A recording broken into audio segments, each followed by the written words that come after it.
Today I'm going to be sharing with you how to make a California roll. Most people call it sushi rolls, but at the end of the day, we're not using raw fish. So we're going to be using, from the right, we have some sushi rice, which you can find at your local Asian market, and it looks just like this. And you can get whatever sushi rice of your choice. I've tried many of them. They all kind of do the same thing. And if you have people who are allergic to shellfish, the best thing to do is a imitation crab meat, because even people that I've known that are allergic to shellfish can eat this without a problem and it doesn't give them an allergic reaction. But that's your discretion. You have to figure that out. I'm doing what works for me, not sure what will work for you. But we have some cream cheese. We have some salt, and my salt looks a little weird because I have my Himalayan salt mixed with my kosher salt because I was down to the last drop of that.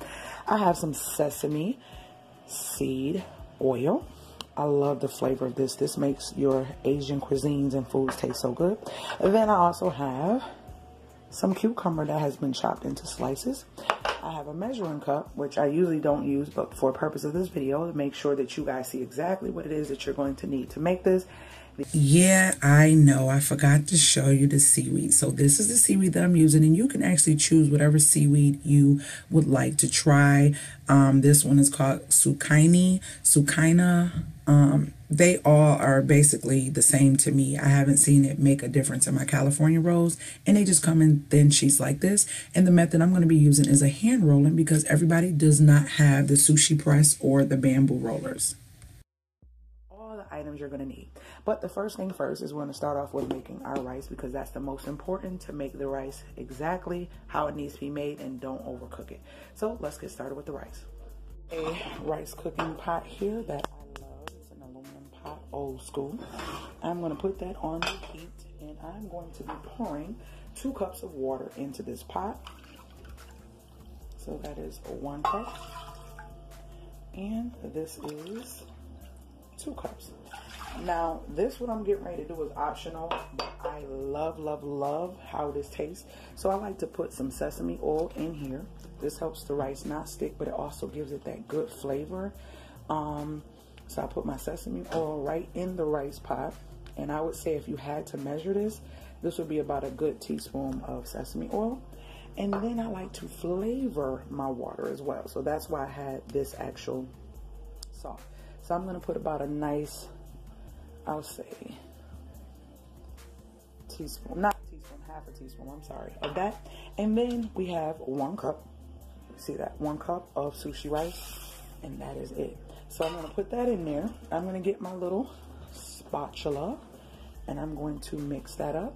And we want our stove on a medium heat, which will be between 4 and 5. We don't want it to be too high, about, I'll say a 5. Let's do it a 5. If you have numbers, let's say about a 5. So now that this has all been incorporated, like so, I'm going to place the top on this and let that cook. And you want to keep an eye on it, because you don't want it to stick and you don't want it to overcook.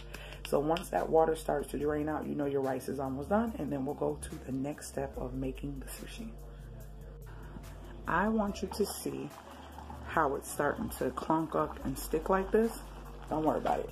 Get in there and you mix it up as much as you can so that it's not sticking. And then you're gonna put your top back on and cut your fire down lower. So now I have it at like between 3 and 2 from 5. Okay, so we want to get in there and get all that rice sticking. Now we're gonna let it sit a little bit longer, because sometimes you may need to add a little bit more water, but at this moment, no. You're just gonna cut it down lower and let it cook slower, and that's what it should be doing. And cover it, because that keeps the steam in there, so that way the actual moisture doesn't go away so fast. All right.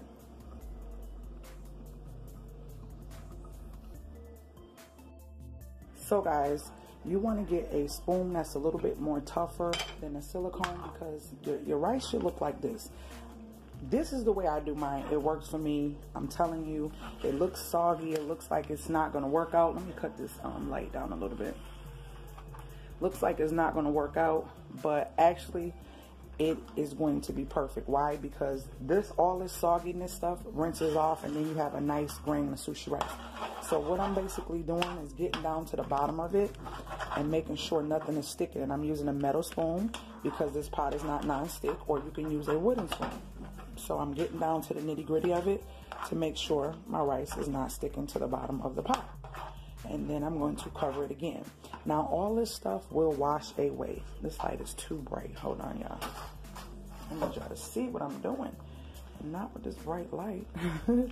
So all of this stuff will wash away. This looks like porridge or grits or something, but it actually will wash away. I'm gonna actually show you guys that. So here you can test it to see if it's tender, and if it's tender, then you can wash it. It's perfect. I actually added more rice because I need to double. I just want to show you how much to do if you're just doing one serving of the sushi. So this is done. Now we're going to move on to the next step, which is the most important step, because I know most of you are like, what the heck is this? Let's move on to the next step. So you want your cold water to be running, and you want to get a strainer, preferably a strainer that has very small holes like this. And I'm going to show you what I do. 1 quick second. Hold on, let me get this stuff. So I'm going to put most of this in here because it's easier for me to do it like this, half and half. This would be about the amount that you would be making, but I double it so I have more. So I'm going to take it right over to the water. Excuse my dishes on the side and all that. They're clean. This is the part where you get all that crap off of your rice and it becomes sushi rice. So let's go through that process, right? So you want it cold because the cold water stops the cooking process of the rice. And you have to rinse this stuff really good because that starch is sticking so good to this rice. So this is the main important part of getting your rice prepared for sushi. And you will start to see the difference. You see how this looks? Let me get close. See how that looks? That's how you want your rice to look. Now see how this is not washed, so see how it looks still soggy and gluten-y? And you can see the difference between the two. We're gonna get all that off. Oh, this water is real cold. Forgot it's cold outside, so the water can come out real cold. But I want it cold enough so that the sticky stuff doesn't continue to create and that it washes away with the cold water. This is how you do that. And as you see, it's starting to become flakier rice without all that cook. I told y'all it's going to work. I told y'all. So that's what I'm doing. So now, we don't need to do all of it. I just want to show that process, and then we'll go to the next step. So, let me get this away from here and show you how nice and fluffy this rice is and ready to be put in a bowl and set in the refrigerator. Oh, just before I put this over there, you want to make sure you get as much of the water out of it as possible. So, you want to shake, shake, shake. I got these strainers, just for anybody who might want to know, from, I want to say, Kohl's or Walmart, and you get like 3 of them. This is the biggest one, and I love them. I strain everything with these because it's more convenient than the big fat strainers. I strain everything except for like spaghetti and stuff, but all smaller things I strain with this. So, all right, let's go to the next step. All right, guys, so here's the rice, and I'm getting ready to put it in the refrigerator, and y'all see, nice and fluffy, and it's not gooey and nasty or whatever. So that's the rice. And I like to keep it in the refrigerator for at least an hour. At least an hour, guys. If you're anxious to get this made, at least an hour. But I keep it in longer because the longer you keep it, the more moisture comes out of it. And it's colder and it just works so much better. So I'm going to put it in the refrigerator and we'll come back later and continue. Which for the video, it's going to be like in a second. But I'm going to put it in the refrigerator for a couple hours. And then I'll come back and create the actual sushi. All right, guys, so right here, I'm going to be showing you how I cut my crab meat in half and make it thinner strips. And I also cut my cucumbers in half. And I cut my cream cheese in strips as well. You don't necessarily have to cut the actual crab meat. You can if you like to, and I do because it's easier for me to roll and get a nice tight roll. I don't like it really fat, so that's just the way I prefer to do it. Now I got my sushi down there, my seaweed down there, and I'm going to layer on some rice. Guys, the sky's is the limit. Like, you can put salmon, you can put shrimp, you can put chicken, you can do whatever you want. It is a fancy finger food that you can create for parties, gatherings, and get-togethers, or whatever the case may be. You can be creative with this stuff, okay? I've done it with yellow rice and chicken. I've done it so many different ways. So basically, I'm just layering all the goodies inside of here, and I'm gonna take it, squish it, and roll it. As you see, I left like a good inch on the other side. It is not rocket science. You just kind of leave a little lip, that way you can wet it and close the actual roll.